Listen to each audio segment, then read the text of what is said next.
వృశ్చిక రాశివారు కోటీశ్వరులు అయ్యే ముందు వచ్చే 9 లక్షణాలు ఇవే. శ్రీకృష్ణుడి సందేశం: మన జీవితంలో కొన్ని క్షణాలు మనల్ని శాశ్వతంగా మార్చేస్తాయి, మన అస్తిత్వాన్ని పునర్నిర్మిస్తాయి. అప్పటి వరకు మనం అనుభవించిన చీకటిని చీల్చుకుంటూ ఒక అద్భుతమైన కాంతిరేఖ మన జీవితంలోకి ప్రవేశిస్తుంది. సరిగ్గా అలాంటి ఒక దివ్యమైన క్షణం ఈరోజు మీ ముందుకొచ్చింది. ముఖ్యంగా వృశ్చిక రాశి వారి జీవితంలో గత కొన్ని సంవత్సరాలుగా ఎదుర్కొంటున్న ఆ కటిక చీకటి నుండి, ఆ కన్నీటి గాథల నుండి విముక్తి లభించే సమయం ఆసన్నమైందని చెప్పడానికి సాక్షాత్తు ఆ శ్రీకృష్ణ పరమాత్మ సూచించిన కొన్ని రహస్య సంకేతాలే సాక్ష్యం. పురాణ శాస్త్రాల ప్రకారం సాక్షాత్తు ఆ గోపాలకృష్ణుడు ఒక మనిషి జీవితంలో అదృష్టం తలుపు తట్టే ముందు ఎలాంటి లక్షణాలు కనిపిస్తాయో నారద మహర్షికి వివరించారు. ఈ సంకేతాలు మీలో ఉంటే మీరు త్వరలోనే కోటీశ్వరులు కాబోతున్నారని, మీ కష్టాలన్నీ తీరిపోబోతున్నాయని అర్థం. ఇది కేవలం జ్యోతిష్య శాస్త్రం చెప్పే మాట కాదు. ఇది స్వయంగా శ్రీకృష్ణుడు మీకోసం వ్రాసిన ఒక సువర్ణ అధ్యాయం. ఆ పరమ సత్యం మీకు తెలిసిన క్షణంలో మీ కళ్ళ నుంచి ఆనంద భాష్పాలు ఆగకుండా ప్రవహిస్తాయి. ఈ వీడియో చూడకపోతే మీరు కోట్ల రూపాయలు మిస్ అయినట్లే. అయితే వృశ్చిక రాశివారి యొక్క జీవితంలో వారు ఆర్థిక పురోగతి సాధించే ముందు, లక్ష్మీదేవి యొక్క అనుగ్రహాన్ని పొందుకోబోయే ముందు ఎటువంటి సంకేతాలు కనిపిస్తాయో వివరంగా తెలుసుకుందాం. అంతకన్నా ముందు మా వీడియో నచ్చితే లైక్ చేసి షేర్ చేయండి. అలాగే మా ఛానల్ని సబ్స్క్రైబ్ చేసుకొని మాకు సపోర్ట్ చేయండి. అలాగే జై శ్రీకృష్ణ అని కామెంట్ చేయండి. ఇక వీడియోలోకి వస్తే, వృశ్చిక రాశి వారి తత్వం జలతత్వం. దీనివల్ల వీరిలో సహజంగానే లోతైన ఆలోచనలు, స్థిరత్వం మరియు అంతుచిక్కని వ్యక్తిత్వం ఉంటాయి. వీరికి పట్టుదల చాలా ఎక్కువగా ఉంటుంది. ఒకసారి ఏదైనా పని మొదలు పెడితే అది పూర్తయ్యే వరకు నిద్రపోరు. వీరు మనసులో మాటను అంత త్వరగా బయటపెట్టరు. ఎదుటివారు తప్పు చేస్తే దాన్ని లోపలే దాచుకుని సరైన సమయం కోసం వేచి చూస్తారు. ఈ గంభీర స్వభావం వల్ల వీరికి సమాజంలో ఒక ప్రత్యేకమైన గౌరవం ఉంటుంది. వీరు ఎప్పుడూ రహస్యాలను కాపాడటంలో మరియు ఇతరుల మనోభావాలను అర్థం చేసుకోవడంలో ముందుంటారు. వృశ్చిక రాశివారు జ్యోతిష్య శాస్త్రంలో అత్యంత శక్తివంతమైన మరియు రహస్యమైన రాశిగా పరిగణించబడతారు. ఈ రాశికి అధిపతి కుజుడు కావడం వల్ల వీరికి సహజంగానే సాహసగుణం, పోరాట పటిమ మరియు అజేయమైన సంకల్ప శక్తి అబ్బుతాయి. ఒక లోతైన సముద్రం పైన ఎంత ప్రశాంతంగా ఉన్నా లోపల ఎంత అలజడి ఉంటుందో వీరి వ్యక్తిత్వం కూడా అలానే ఉంటుంది. వీరి చూపులో, మాటలో ఒక రకమైన తీక్షణత కనిపిస్తుంది. వృశ్చిక రాశివారు పుట్టుకతోనే పరిశోధనాత్మక దృష్టి కలిగినవారు. ఏదైనా విషయాన్ని మూలాల వరకు వెళ్లి తెలుసుకోవడం వీరి నైజం. వీరు ఎల్లప్పుడూ సత్యాన్ని అన్వేషిస్తారు. వీరి వ్యక్తిత్వంలో ప్రధానమైన అంశం ఏమిటంటే, వీరు సంక్షోభ సమయాల్లో కూడా అత్యంత ధైర్యంగా నిలబడతారు. ఓటమిని అస్సలు ఒప్పుకోరు. ఎవరికైనా నమ్మకం ఇస్తే ప్రాణం పోయినా సరే ఆ మాట మీద నిలబడతారు. వృశ్చిక రాశివారు చాలా వివేకవంతులు. కష్టకాలంలో కూడా అధైర్యపడకుండా వ్యూహాలు రచించడంలో వీరు దిట్ట. వీరి ఆత్మవిశ్వాసమనేది వీరి బలమైన ఆయుధం. కుజుని ప్రభావం వల్ల వీరిలో ఒక ప్రత్యేకమైన ఆకర్షణం ఉంటుంది. అది ఎదుటివారిని అయస్కాంతంలా ఆకర్షిస్తుంది. జీవితంలో ఎన్ని ఒడిదుడుకులు ఎదురైనా మళ్లీ ఫీనిక్స్ పక్షిలాగా తిరిగి లేచి విజయం సాధించడమే వీరి ప్రత్యేకత. ఇప్పుడు శ్రీకృష్ణుడు చెప్పిన ఆ 9 లక్షణాలు ఏమిటో, వాటిని మీరు ఎలా గుర్తించాలో తెలుసుకుందాము. శ్రీకృష్ణుడు చెప్పిన మొదటి లక్షణం ఈశ్వర స్మరణతో రోజుని ముగించడం. అంటే తన దైనందిన కార్యక్రమాలన్నీ ముగిసిన తర్వాత రాత్రి నిద్రకు ఉపక్రమించే ముందు ఏ వ్యక్తి అయితే ఈశ్వర ప్రార్థన, నామస్మరణతో రోజుని ముగిస్తాడో అలాంటి వ్యక్తి శ్రేష్ఠుడు అని శ్రీకృష్ణుడు చెప్తాడు. పగటిపూట మనసు ఎన్నో వ్యాపకాలతో, ఆలోచనలతో, ఒత్తిళ్లతో నిండి ఉంటుంది. కానీ రాత్రి నిశ్శబ్దంలో, ఏకాంతంలో ఆ భగవంతునితో అనుసంధానం కావడం అత్యంత శక్తివంతమైన సాధన. రాత్రి వేళలో మన అంతరాత్మ మేల్కుంటుంది. ప్రపంచపు సందడి తగ్గిపోయిన ఆ సమయంలో భగవంతుణ్ణి స్మరించడం వల్ల మనసులోని కల్మషాలన్నీ తొలగిపోతాయి. నిజానికి అటువంటి వ్యక్తుల చుట్టూ ఒక అనిర్వచనీయమైన శక్తి వలయం, ఒక దివ్యమైన ఆరా ఉంటుంది. అది కేవలం ఈశ్వరుని కృప వల్ల మాత్రమే వస్తుంది. సుఖ దుఃఖంలోనూ, కష్ట నష్టాలలోనూ, అన్నిటిలోనూ ఆ ఈశ్వరుని లీలనే చూడడం చాలా ఉత్తమమైన లక్షణం. కష్టం వచ్చినప్పుడు భగవంతుణ్ణి నిందించకుండా ఏ పరిస్థితి వచ్చినా ఆ భగవంతుడు చూసుకుంటాడు, అంతా ఆయనకే అర్పణమని సంపూర్ణంగా ఆయన మీద భారం వేసేవాడు అత్యుత్తమ వ్యక్తి అవుతాడు. మీలో ఈ లక్షణం బలంగా ఉంటుంది. మీ లోతైన స్వభావం, తీవ్రమైన భావోద్వేగాలు మిమ్మల్ని దైవం వైపు సులభంగా నడిపిస్తాయి. రెండవ లక్షణం నిందలు వేయని నిర్మలమైన మనస్సు. అంటే ఇతరుల మీద అపవాదులు వేయకుండా, నిందలు వేయకుండా ఉండేవాడు శ్రేష్ఠుడు అని శ్రీకృష్ణుడు చెప్తాడు. ఈ రోజుల్లో మనుషులు తాము చేసిన ఏదైనా తప్పు జరిగితే దాన్ని వెంటనే ఇతరుల మీదకు నెట్టేసి తాము మాత్రం తప్పించుకుంటున్నారు. అలా అస్సలు ఉండకూడదు. తన వైఫల్యాలకు ఇతరులను బాధ్యములుగా చేయడం వల్ల మన ఎదుగుదల ఆగిపోతుంది. ఒకవేళ తన వల్ల తెలియక తప్పు జరిగినా ఇతరుల మీద ఆ నిందలు మోపకుండా ఆ తప్పుకు తనే బాధ్యుడునని ఒప్పుకొని దాన్ని సరిదిద్దుకోవడానికి ప్రయత్నించేవాడు సర్వశ్రేష్ఠుడు. ఇతరుల గురించి ఎప్పుడూ చెడుగా మాట్లాడకూడదు.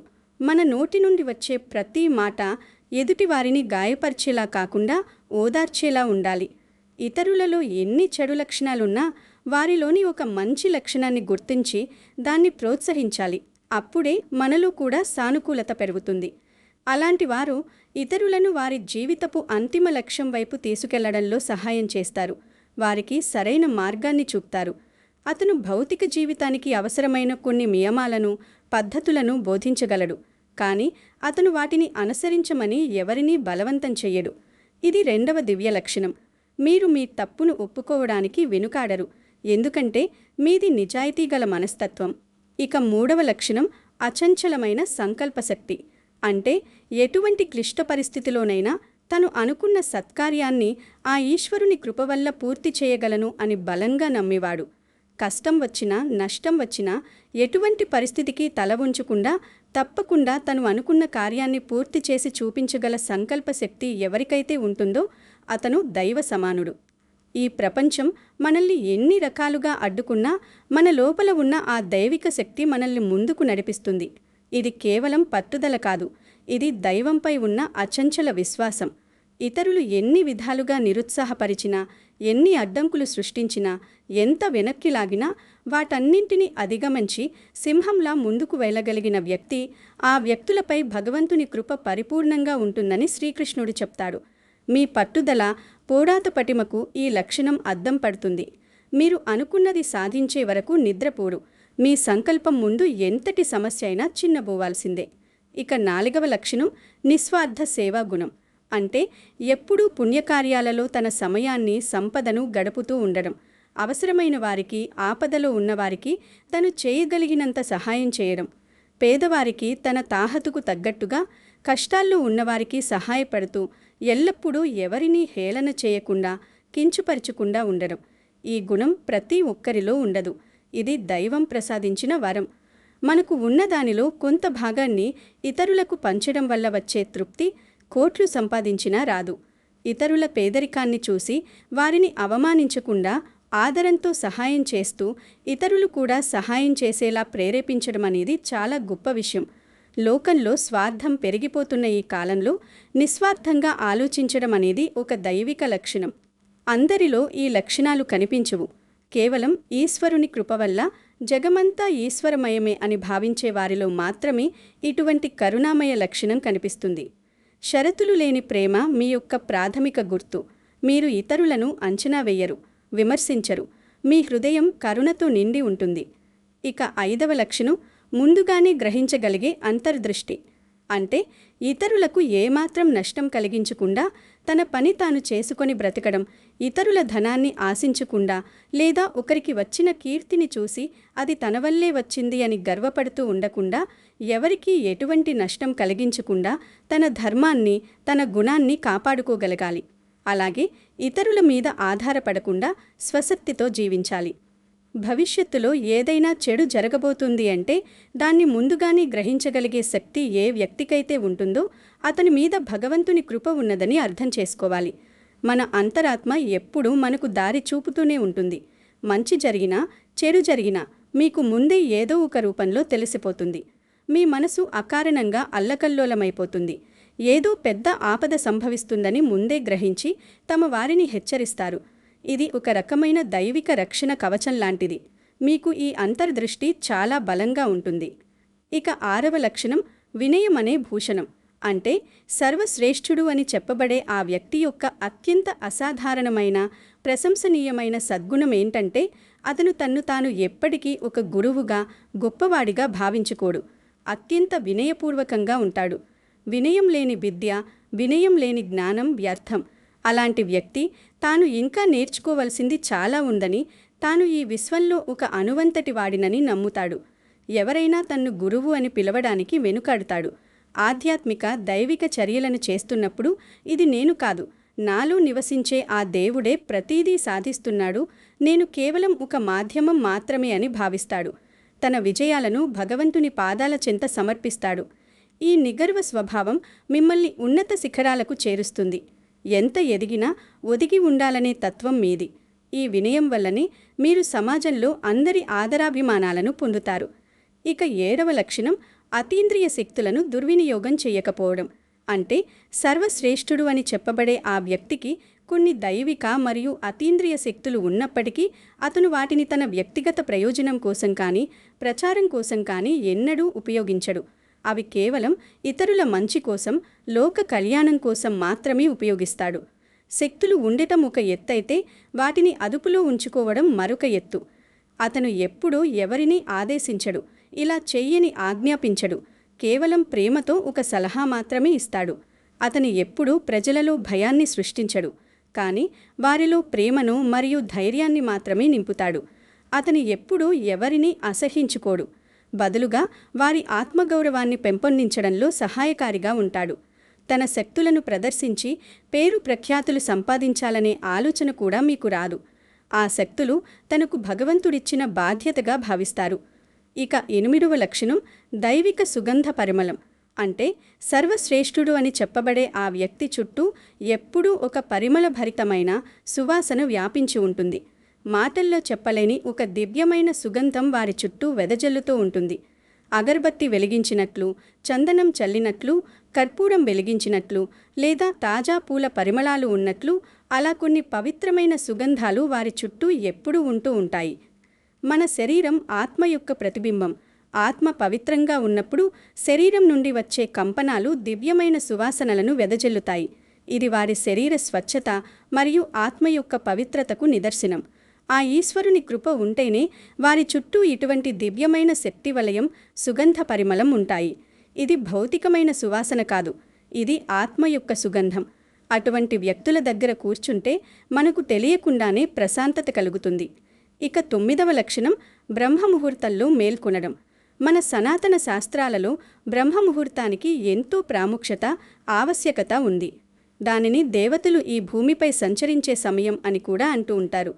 అది దేవతల సమయం. ఆ సమయంలో మేల్కొనడం వల్ల బుద్ధి చురుకుగా మారుతుంది. ఆ సమయంలో మనసు అత్యంత ప్రశాంతంగా ఉంటుంది. ప్రకృతి కూడా చాలా శాంత స్వభావం కలిగి ఉంటుంది. అటువంటి పవిత్రమైన సమయంలో నిద్రలేవడం చాలా ఉత్తమమైన లక్షణం. సూర్యోదయానికి ముందే నిద్రలేవడం వల్ల రోజు మొత్తం ఉత్సాహంగా ఉంటుంది. ఎవరైతే బ్రహ్మముహూర్తంలో అంటే సుమారు ఉదయం 4 నుండి 5 గంటల 30 నిమిషాల మధ్య మేల్కొని వారి దైనందిన కార్యక్రమాలకు ఉపక్రమిస్తారో వారిలో ఒక దృఢమైన దైవిక శక్తి ఉంటుంది. వారు శాంత స్వభావులుగా ఉంటారు. అనవసరంగా ఒకరితో వాదులాడడానికి లేదా తగువులు పెట్టుకోవడానికి ఎప్పుడూ ఇష్టపడరు. ఈ సమయంలో చేసే ధ్యానం, ప్రార్థన నేరుగా భగవంతుడికి చేరుతాయి. ఈశ్వరుని చరణాలయంది పరమానందాన్ని పొందే వ్యక్తులు సర్వశ్రేష్ఠులు. ఇతరులను మోసం చేయకుండా తన పని తాను చేసుకునేవాడు, తన కార్యక్రమాలను సక్రమంగా నిర్వర్తించేవాడు శ్రేష్ఠుడు అని చెప్పబడింది. ఈ చెప్పిన 9 లక్షణాలు ఎవరిలో అయితే ఉంటాయో వారు సాక్షాత్తు ఆ శ్రీకృష్ణ పరమాత్మకు అత్యంత ప్రియమైన వారు. వారు తమ జీవితంలో ఎన్నో కష్టాలను ఎదుర్కొన్నప్పటికీ చివరికి విజయం వారినే వరిస్తుంది. భగవంతుడు వారిని ఎప్పుడూ ఒంటరిగా విడిచిపెట్టడు. ఈ 9 లక్షణాలు మీలో కూడా ఉన్నాయో లేదో ఒకసారి సరిచూసుకోండి.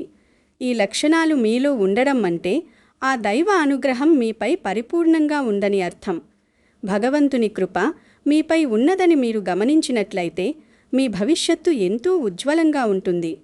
ఆ కృష్ణ పరమాత్మ కృప వల్ల మీ కష్టాలన్నీ తొలగిపోయి సుఖశాంతులతో మీరు వృద్ధిలోకి వస్తారు. ఈ లక్షణాలు కలిగి ఉన్న వ్యక్తులు సమాజంలో గౌరవించబడతారు. వారి మాటలకు సమాజంలో ఒక విలువ ఉంటుంది. వారిని చూసి 10 మంది స్ఫూర్తి పొందుతారు. కాబట్టి ఈ దైవిక గుణాలను కాపాడుకుంటూ ముందుకు సాగండి. మీ జీవితంలో అద్భుతాలు జరగబోతున్నాయి. మీ జీవితంలో జరగబోయే ఈ మార్పులు కేవలం భౌతికమైనవి మాత్రమే కాదు, ఇవి ఆధ్యాత్మికంగా కూడా మిమ్మల్ని ఎంతో ఉన్నత స్థానంలో నిలబెడతాయి. గతాన్ని తలచుకొని కృంగిపోకండి. మీకు జరిగిన అన్యాయాలన్నీ ఆ భగవంతుడు చూసుకుంటాడు. మీరు కేవలం మీ ధర్మాన్ని మీరు పాటించండి. మీ సంకల్పాన్ని బలంగా ఉంచుకోండి. మీలోని ఆ సేవాభావాన్ని, వినయాన్ని ఎప్పుడూ వదులుకోకండి. అప్పుడే మీరు ఈ ప్రపంచానికి ఒక వెలుగులా మారుతారు. ప్రతి ఒక్కరిలోనూ ఏదో ఒక దైవిక లక్షణం ఉంటుంది. దాన్ని గుర్తించి మెరుగుపరుచుకోవడమే మన జీవిత పరమార్థం. ఈ ప్రపంచంలో మీరు చేసే ప్రతి మంచి పని 10ంతలై మీకు తిరిగి వస్తుంది. కష్టాలు అనేవి మనల్ని పరీక్షించడానికే వస్తాయి, కానీ మనల్ని నాశనం చేయడానికి కావు. మీరు పొందిన ప్రతి అవమానం రేపు మీకొక సన్మానంగా మారుతుంది. మీరు కార్చిన ప్రతి కన్నీటి బొట్టు రేపు ఆనందభాష్పంగా మారుతుంది. ఆ నమ్మకంతో ముందుకు సాగండి. మీ దైవభక్తి, మీ నిజాయితీ మీకు ఎప్పుడూ రక్షణగా ఉంటాయి. ఆ పరమేశ్వరుని ఆశీస్సులతో మీ కుటుంబ సభ్యులందరూ ఆయురారోగ్య అష్టైశ్వర్యాలతో వర్ధిల్లాలని మనస్ఫూర్తిగా కోరుకుంటున్నాను. ఈ వీడియోలో చెప్పిన విషయాలు మీ హృదయాన్ని తాకితే దయచేసి ఒక చిన్న లైక్ చేసి మీ మద్దతును మాకు తెలియచేయండి. మీ ఒక్క లైక్ వల్ల ఈ జ్ఞానం లక్షలాది మందికి చేరుతుంది. వారి జీవితాల్లో వెలుగులు నింపుతుంది. మీరు ఇచ్చే ఆ ఒక్క లైక్ వల్ల ఈ వీడియో మరికొంతమంది మిత్రులకు చేరుతుంది. వారు కూడా ఆ కృష్ణ భగవానుని మాటలను వినే భాగ్యం పొందుతారు. భక్తితో జై శ్రీకృష్ణ అని కమెంట్ చేయండి.